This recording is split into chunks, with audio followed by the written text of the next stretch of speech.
What's going on YouTube? Doing a video. First impressions. Not really an unboxing because I already took it out of the box. But this is the new Kershaw Induction 1905 is the model number. And it is a budget Kershaw model. Runs about $38 to $40 depending on where you look. I got mine from Kershaw Guy, as I usually do with my Kershaws. He got it to me super fast, so I've been waiting for this model, man. I swear this was announced last year, 2016 sometime. I think SHOT Show. I mean, it's been a while. Maybe Blade 2016, but it may have been SHOT.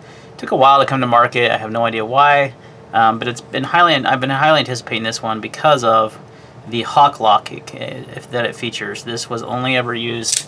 The Kershaw Ram also used the Hawk Lock, and I loved the Kershaw Ram, and I do regret getting rid of the ones I had because I had a couple and they were great. The flipping action on this is great, and that Hawk Lock is a lot like an access lock, how you can one-hand close it like that. So very cool locking mechanism, and nice to see them bring it on a very affordable model. Let's go over the basic specs though before we get too into it.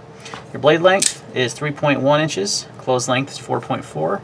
You're looking at an overall length of 7.6 inches. Drop point blade of the 8CR13 MOV steel. Two-tone finish with your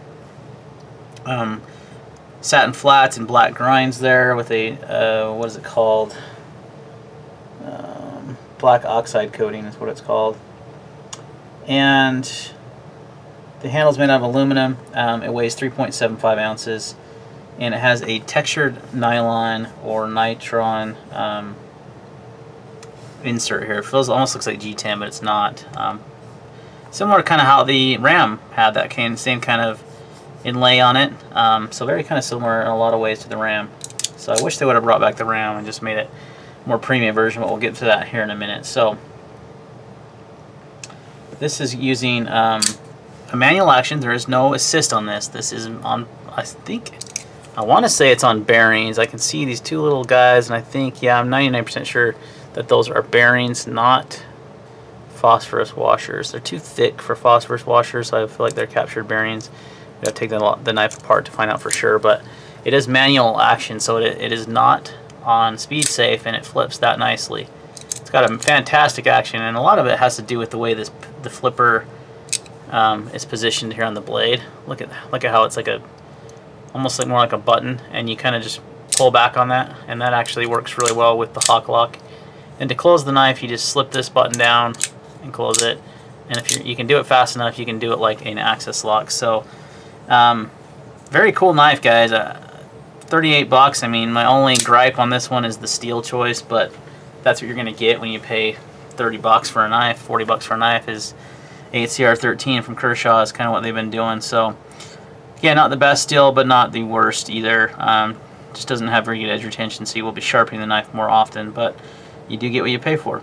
So I like the aluminum handles. They're not too slick, especially because of this insert on this side, and your ergonomics are really good on this knife. It does force you to hold the knife a certain way, which is kind of interesting. So if you hold it back here, it feels unnatural, and it feels like the handle's too small. But if you just grab it normally, you're all the way up here, and you're almost on this choil here. Well, you are on this choil here with the blade. So it kind of forces your hand up on that choil, and that's kind of how you hold the knife. But when you have it there, it's fantastic. It's so ergonomic. So it's going to be a lot of control for some fine cutting. Reverse grip works really well as well. So you do have a lanyard hole. God, I gotta stop doing this thing.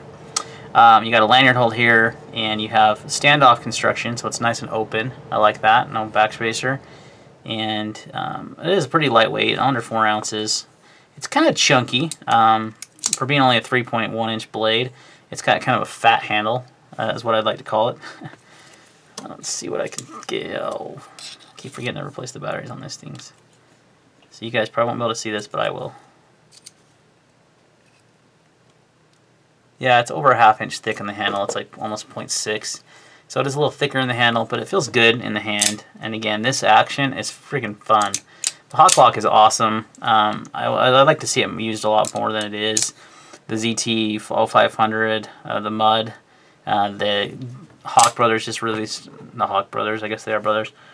But they released a mid-tech of the Mud not too long ago. It had that same locking mechanism, the Ram.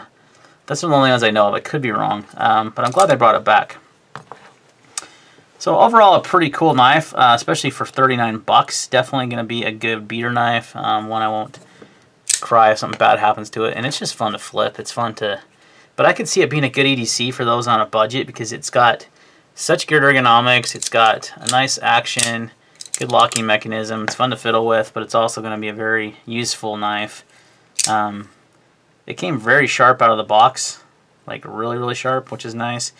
It should be a pretty good slicer. It's got a decent amount of belly on there, on that drop point blade. So overall, pretty happy with it for the money. It definitely lives up to the expectation of waiting for this knife for so long.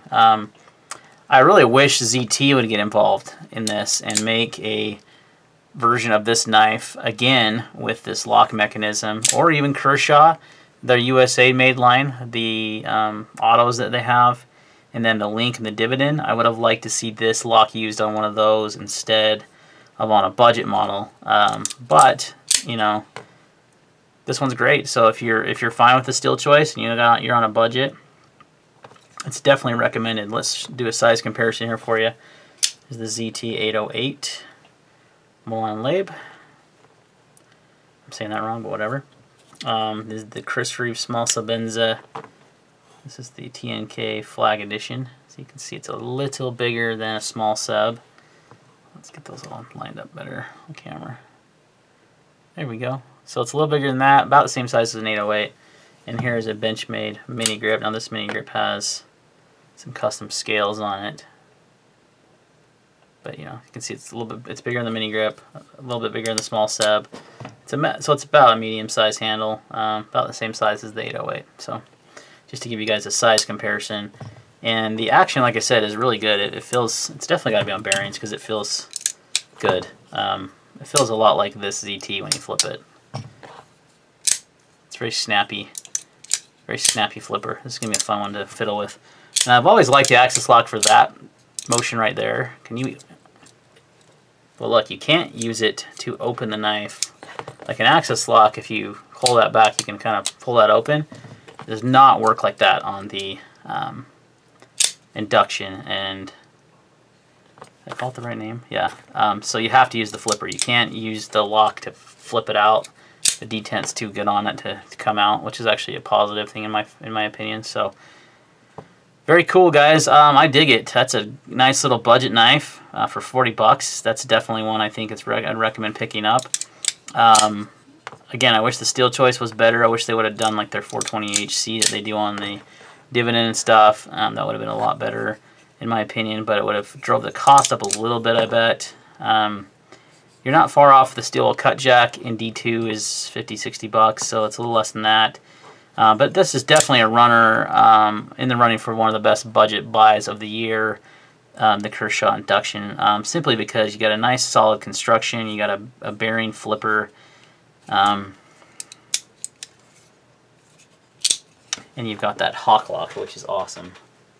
I'm just looking for my torque bits because we're just gonna, for the fun of it, I keep saying it's a bearing flipper, and it may not be. So let's take it apart and find out. Is this the right size? Yep. So that's a T6, no, T9.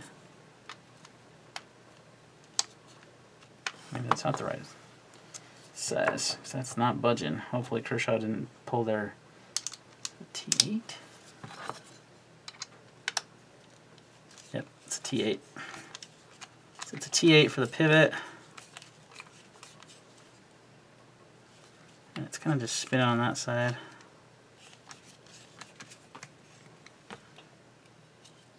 Let's do this off camera, guys. I'll take it apart and come back. I may do a separate video, so let's do that. Let's wrap this first impressions unboxing video up so we're not taking up too much time here on camera, because that pivot is just kind of spinning. But I'm, like I said, 99% sure it is on bearings. So, alright guys, thanks for watching my first impressions of the Kershaw Induction. Any questions or comments, leave them down below. See you on the next video.